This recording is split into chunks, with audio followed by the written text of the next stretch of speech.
Assalamualaikum. Welcome to Learning Academy. Today the topic of our discussion is reproduction in ectocarpus. सबसे पहले हम बात करेंगे reproduction in Ectocarpus. Ectocarpus reproduce both sexual and asexual method. तो सबसे पहले हम बात करेंगे एसेक्सुअल मेथड की. तो asexual reproduction take place by the formation of biflagellated zoospore. Biflagellated का मतलब क्या है कि दो फ्लैजिला होंगे. बाय का मतलब होता है दो और फ्लैजिलेशन का मतलब होता है कि ऐसा स्ट्रक्चर जो कि फ्लैजिला को बियर करता है. तो इस फिनोमेना को हम कहेंगे फ्लैजिलेशन. तो ज़ूस्पोर की फॉर्मेशन. ज़ूस्पोर कौन से होते हैं? मोटाइल स्पोर्स को हम ज़ूस्पोर कहते हैं. तो ज़ूस्पोर में भी हप्लॉइड.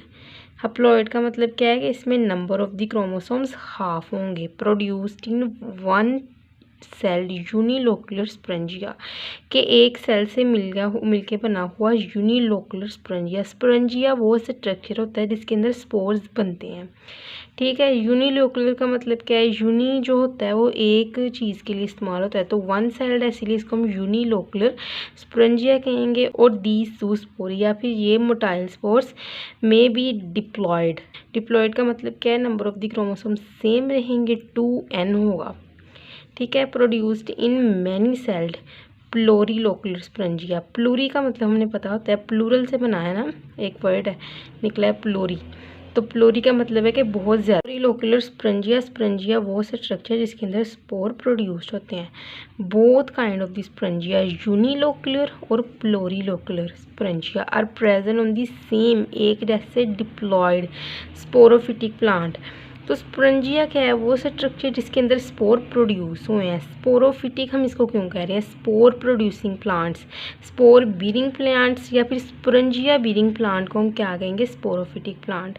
तो इधर देखें आप, प्लोरीलोकुलर स्पॉन्जिया जो ये कॉनिकल शेप का होगा और यूनिलोकुलर स्पॉन्जिया जो ये एक बॉल शेप होगा. तो यहाँ पे हम बात करेंगे जर्मिनेशन ऑफ ज़ूस्पोर. तो ये एसेक्सुअल रिप्रोडक्शन ही कंटिन्यू है क्योंकि ज़ूस्पोर एसेक्सुअल रिप्रोडक्शन के ज़रिए ही बनता है. तो जर्मिनेशन ऑफ मियोज़ूस्पोर और दूसरी क्या चीज़ है?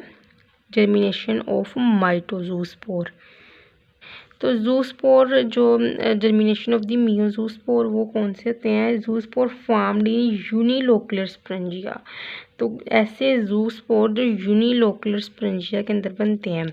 यूनी का मतलब क्या है कि जो नंबर ऑफ द क्रोमोसोम्स है ये हाफ रह गए हैं, 1n रह गए हैं. तो इसके अंदर कौन सा मेथड है जिसके ज़रिए number of the chromosome half रह रहते हैं? वो है हमारे पास मियोसिस. तो ये form for some time and then एक वक्त के लिए जो ज़ूस्पोर हैं वो इकट्ठे होते हैं यूनिलोकुलर स्पॉन्जिया में. तो and then attach to some solid object. लेकिन बाद में ये किसी सॉलिड ऑब्जेक्ट के साथ अटैच हो जाते हैं. दे विथड्रॉ द फ्लैजिला. ये अपना फ्लैजिला बाहर निकालते हैं. सीक्रिएट ए मेम्ब्रेन अराउंड देम. और अपने गिद्दे के मेम्ब्रेन सी सीक्रिएट कर लेते हैं. They germinate forming small germ tube. तो ये जर्मिनेट करते हैं, एक छोटी सी जर्म ट्यूब बनाते हैं. And separated from the meiozoospore cell through septum. एक सेप्टा बन जाता है जो इसको सेपरेट कर देता है मियोज़ूस्पोर के सेल से. तो दिस जर्म ट्यूब, ये जर्म ट्यूब का सिस्टम अराइज होता है एक फिलामेंट से. किस चीज़ के? Prostrate system. As you can see here, ये जो रॉइज़ाइडल सिस्टम है या जो ये रूट्स की जगह पे जो सिस्टम बना हुआ है रॉइज़ाइड्स लाइक, तो इसको हम प्रोस्टेट सिस्टम कहते हैं. तो इसके फिलामेंट से, जो प्रोस्टेट सिस्टम है इसके फिलामेंट से एक प्रोजेक्टिंग सिस्टम निकलेगा. प्रोजेक्टिंग सिस्टम कौन सा होगा? जो इसकी पूरी ब्रांचेस वगैरह जो सारी बनेंगी ना, इसको हम प्रोजेक्टिंग सिस्टम कहते हैं. तो इस प्रोस्टेट सिस्टम से ही निकलेगा और एक नया प्लांट जो बनेगा वो भी हप्लॉइड होगा, मतलब कि 1n होगा.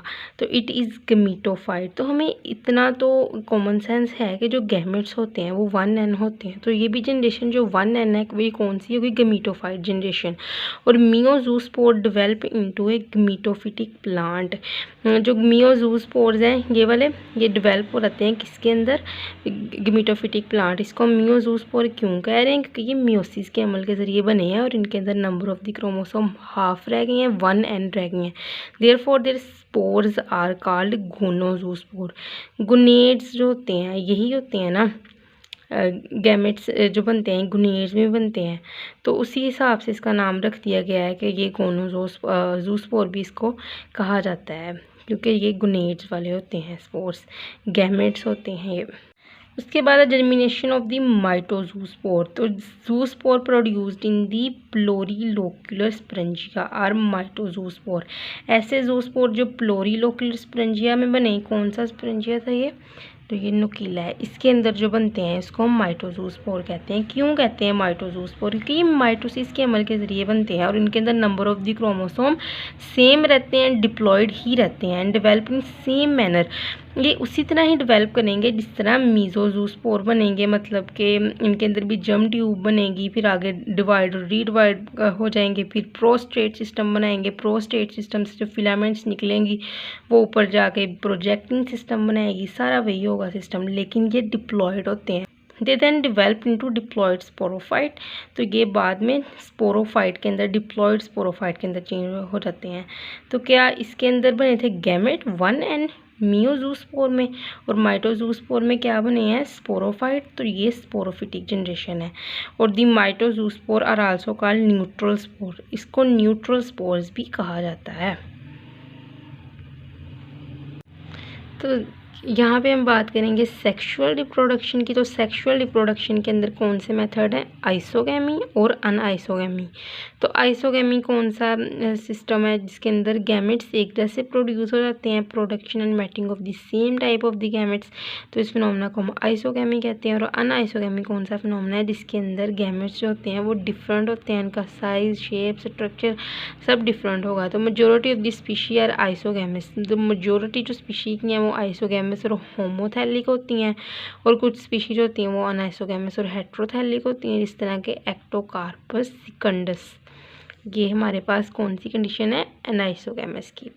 तो ये कौन सी कंडीशन में रहते हैं? ये अनआइसोगैमस कंडीशन में सेक्सुअल रिप्रोडक्शन करते हैं, एक्टोकार्पस सिकंडस। तो उसके बाद है gametes. Gametes are produce in the plurilocular sporangia. तो गैमेट ने प्रोड्यूस होना कहाँ पे है? लोरीलोक्युलर स्परेंजिया के अंदर। गैमेटेंजिया और मैनी सेल्ड गैमेटेंजिया जो होंगे ये बहुत ज़्यादा सेल वाले होंगे, जिस तरह हमें पता है कि लोरीलोक्युलर जो स्परेंजिया है उसके अंदर सेल्स बहुत ज़्यादा होते हैं, और सिसाइल होंगे, मतलब कि हरकत नहीं कर सकते हैं, और शॉर्ट स्टाक, और इसकी स्टाक भी जो होगी वो छोटी होगी, कोनिकल होगी, और उसके अलावा एक कोनिकल स्ट्रक्चर होंगे, एज यू कैन सी है लोरीलोक्युलर स्परेंजिया। तो ये कोनिकल स्ट्रक्चर है। These gametangia are produce from haploid plant develop from the meiozoospore. ये गैमेटेंजिया कहाँ से डेवलप हुए हैं? ये उस हैप्लॉइड प्लांट से प्रोड्यूस हुए हैं जो कि मियोज़ूस्पोर से बना था, haploid 1 N. Development of gametangia की अगर हम बात करें तो जो ये गैमेटेंजिया होंगे ये डेवलप कहाँ से होंगे? ये वाले गैमेटेंजिया, ठीक है। तो ये gametangia develop from the terminal, side वाला जो सेल होगा लिटरल ब्रांचेस का, ये डेवलप होता है टर्मिनल सेल से, जो साइड पे सेल होगा, और फिर lateral branch gametangial initials get inflated. तो जो ये सेल होगा ना ये इन्फ्लेट हो जाएगा, it divides mitotically by repeated transverse division, मतलब कि बहुत ज़्यादा डिवीजन होंगी, माइटोसिस होंगी, जैसे इसकी डिवीजन के नतीजे में ये ज़्यादा से ज़्यादा सेल डिवाइड होते रहेंगे और एक गैमेटेंजिया के अंदर तब्दील हो रहेंगे। और it produce vertical rows of the flat cell. तो ये एक वर्टिकल रो भी प्रोड्यूस करता है फ्लैट सेल्स की। सेल अंडरगो रिपीटेड वर्टिकल और ट्रांसवर्स डिवीजन के अंदर, सेल रिपीटेड डिवीजन के अंदर जाते हैं, they form many hundred small cubical cells. ये बहुत से सैकड़ों क्यूब शेप के सेल्स बना देते हैं। ये सेल जो होते हैं ये रेंज होते हैं 240 से 40 ट्रांसवर्स रोज में।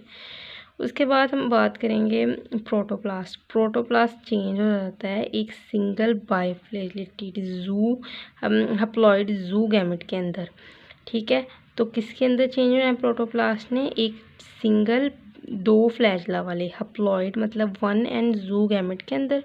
तो जू स्पोर और जो गैमेट्स हैं ना ये सिमिलर है स्ट्रक्चर के, लेकिन गैमेट जो होते हैं ना ये रिलेटिवली स्मॉल होते हैं साइज़ के अंदर, मतलब ज़ूस्पोर और गैमेट होते हैं एक जैसे हैं स्ट्रक्चर में, लेकिन जो गैमेट्स होंगे ये छोटे होंगे साइज़ के अंदर।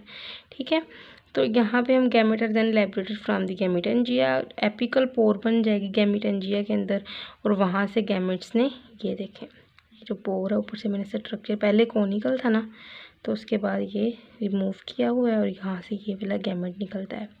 आइसोगैमी वो कंडीशन होती है जिसके अंदर जो गैमेट्स होंगे वो स्ट्रक्चर में और शेप में, साइज़ में, मतलब हर लिहाज से एक जैसे होंगे।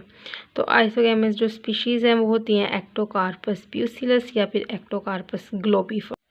तो होता क्या है कि एक जैसे जो गैमेट्स होते हैं ये फ्यूज़ कर जाते हैं और इनकी मीटिंग होती है।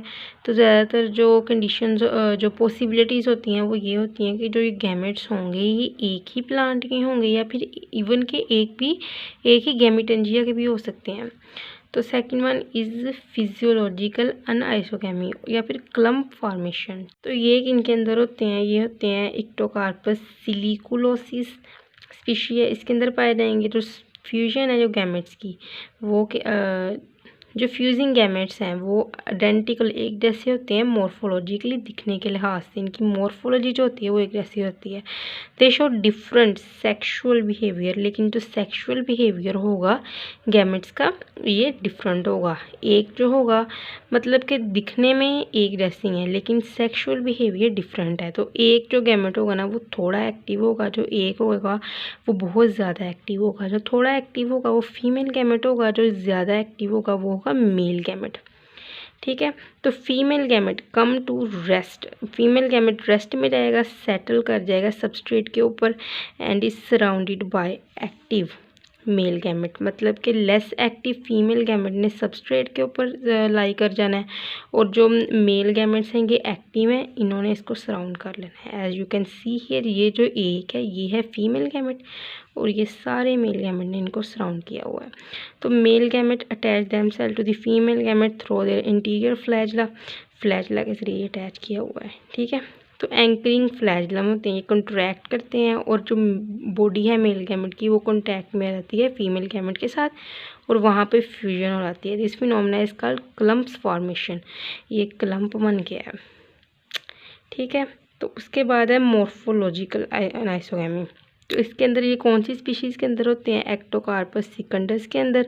तो इसके एक केस में क्या होगा कि जो दोनों फ्यूजिंग गैमेट्स हैं ये बिल्कुल ही डिसिमिलर हैं, प्रोड्यूस्ड इन गैमेटेंजिया, गैमेटेंजिया के अंदर ही प्रोड्यूस होंगे। जो स्मॉलर है प्रोड्यूस होता है उसको हम कहेंगे माइक्रो गैमेटेंजिया और जो लार्जर होगा उनको उसको कहेंगे मेगा गैमेटेंजिया। तो वही केस बाद में फिर इन्होंने फ्यूज़ कर जाना है और फिर आगे जाइगोट बन जाना है। तो यहाँ पे हमारा आज का टॉपिक ख़त्म होता है। Thank you so much.